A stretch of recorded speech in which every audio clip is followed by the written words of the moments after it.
On August 19th, a woman ran over a father and daughter with her car, killing them. On social media, the girl involved is receiving both a lot of hate and support, with numerous news reports and stories circulating. How much of what is being said is true, and how much is false? And after about 7 or 8 days, where is the girl now? Before we delve into this, let's see how the story began. On Karachi's Karsaz road, a woman was driving her Prado. She lightly bumped into some people on bikes and, in an attempt to escape, sped up her car. She drove so fast that she blindly ran over a father and daughter who were on a bike ahead of her. Naturally, after hitting them, her car stopped and crashed to the side, and people quickly gathered around, surrounding her to prevent her from fleeing. However, there was no sign of guilt or remorse on her face for what she had done. Instead, she stood there with an attitude, as if thinking, "Why have these poor people surrounded me?" Police and rangers arrived on the scene. People in the crowd shouted that she had killed 5 people, though in reality, only 2 had died and others were injured. Initially, there was no regret or shame on her face, only frustration at getting caught. But once some influential people came to her aid, her attitude became one of arrogance. Natasha, it turns out, is a director of 7 companies, including Gul Ahmed. She is also very wealthy. When the case went to court, she was granted bail under Section 320, which covers accidental killings. However, it was later discovered that she didn't even have a Pakistani driving license. The license she had was British and not valid in Pakistan. I have tried calling the investigating officer multiple times, but he isn't picking up my calls. The punishment for Section 3 is the same as for Section 114, but they are deliberately not applying Section 114. I request all of you to raise your voices to ensure that Section 114 is also applied, so that the car's owner can also be held equally accountable. This case then moved to Section 322, which is applied when there is a specific cause behind a killing. In this case, the fact that she was driving without a valid license in Pakistan. If she had a Pakistani license, Section 320 would have remained applicable for accidental killing. But because she didn't have a license, the situation worsened for her. Natasha's lawyer then tried a new tactic, claiming that she was mentally ill and had been undergoing treatment for the past 5 years. However, when she was sent to Jinnah Hospital, the doctors declared her mentally fit.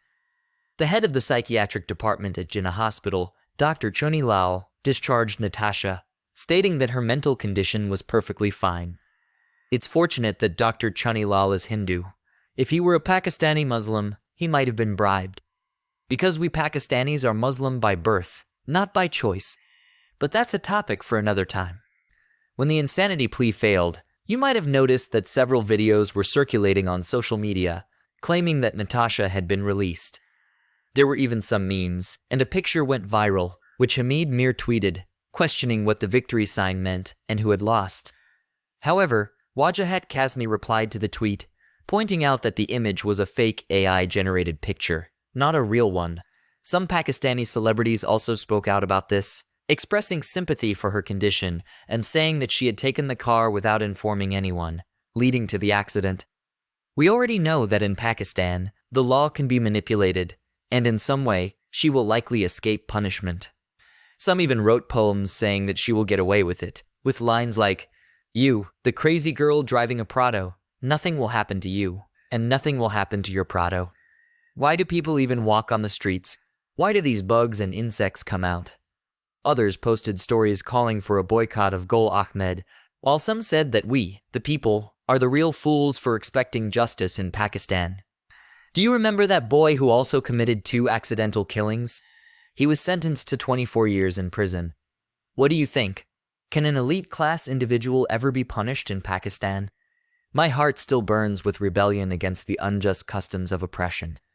There were also rumors that a settlement amount had been agreed upon with the victim's family, and that she would be released soon. But the victim's family denied these claims, saying they hadn't reached any settlement and that justice should be served. Interestingly, most of the famous news channels in Pakistan only covered this story initially, and now it's no longer in the news.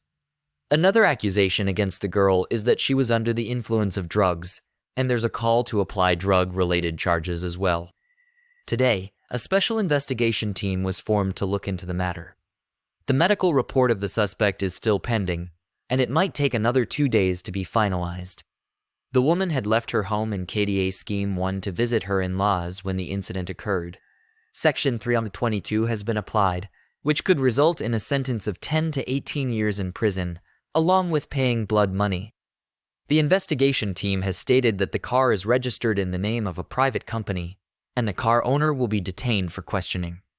As the legal process continues, it seems to be intentionally slowed down. They're making it look like they're doing something, but in reality, they're dragging their feet.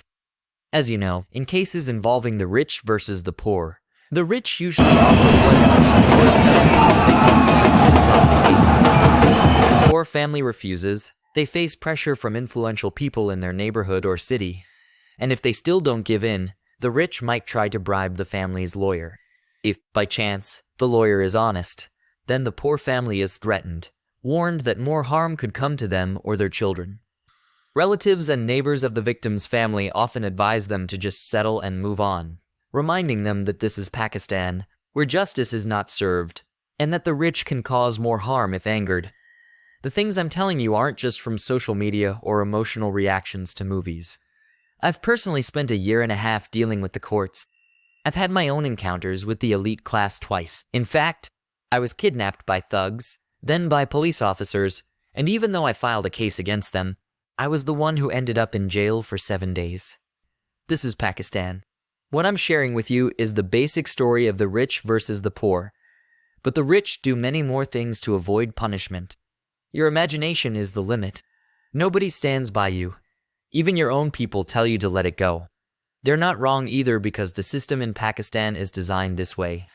Everyone, from the court peons to the judges, is ready to be bought. The poor and middle-class people should be grateful if they haven't had to deal with the courts yet. You can never take revenge against the elite class in Pakistan. Never, never, never.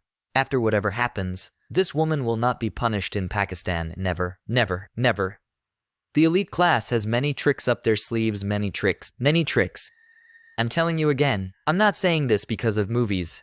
I've seen it all with my own eyes for 2 years.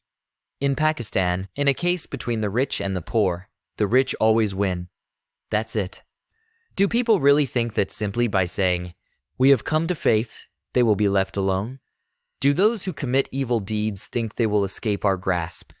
We will set up the scales of justice on the day of judgment, and not the slightest injustice will be done to anyone.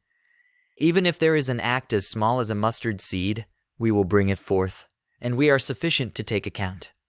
Businesswoman Sania Mujma's bail application will be filed today in the local court. Natasha may be presented via video link. Natasha's husband, Danish Iqbal, is also expected to appear in court. A police officer was martyred during an encounter on the Karachi superhighway. Funeral prayers for the officer were held at police headquarters garden, attended by senior officials. Abbas belonged to Chiniot,